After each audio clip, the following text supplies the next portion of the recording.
experts reckon there's something like 40 million have been produced. And they were distributed liberally. Anybody that showed any sympathy to the communist creed was immediately given a carload of Kalashnikovs and plenty of ammunition to go with it. So that was its contribution. It simply swamped everything else.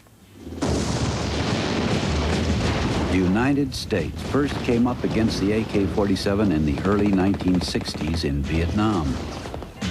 Just as the Americans began to get involved in Southeast Asia, the U.S. Army introduced its own first true assault rifle, a featherweight rifle called the M16.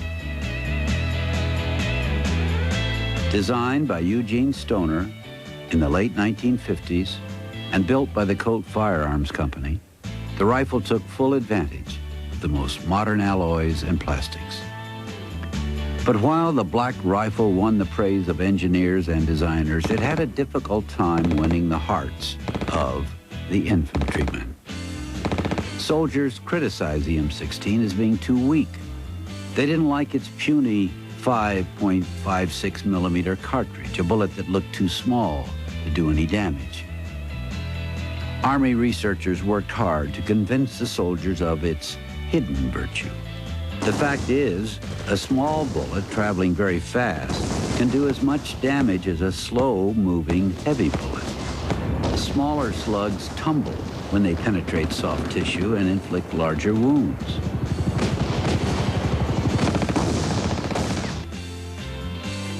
To make matters worse, the first M16s arrived in Vietnam without proper training manuals and cleaning kits. The rifle earned a bad reputation as a gun that easily jammed. Many soldiers failed to realize how important it was to keep the gun clean until it was too late. Designers made modifications to the M16 to prevent it from jamming so easily. The soldiers were also encouraged to clean the weapon as often as possible. Ever so slowly, the M16 began to win the respect of the infantrymen. Today, a new generation of soldiers stake their lives on the performance of the M16. Like its chief competitor, the AK-47, the M16 remains in frontline service.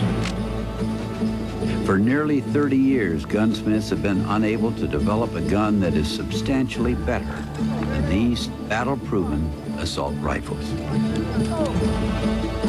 We've reached a plateau, if you like, in the development of small arms. And to go any further, it's going to cost a hell of a lot of money and a hell of a lot of research because we don't know which direction to go. There is no way you can conventionally improve the present-day weapons because they are at the peak of their perfection. One could argue a case for tomorrow's guns.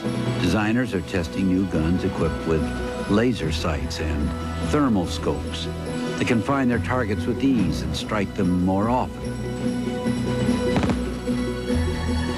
But when it comes to firepower, today's experimental prototypes are not really any more potent than the guns they are aimed to replace.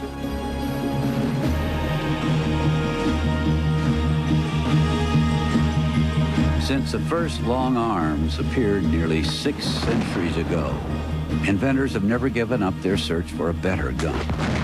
Perfection has been hailed at many points along the way, but some new technology has always emerged and rendered that ultimate gun obsolete. Each step forward has brought new capabilities and new consequences.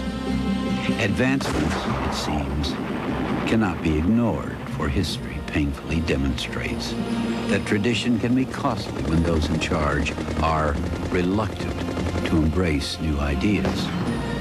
Throughout their long and complicated history, guns have brought both peace and suffering. In many ways, guns have defined who we are and the world that surrounds us. Like their history, the future of guns will reflect the future of mankind.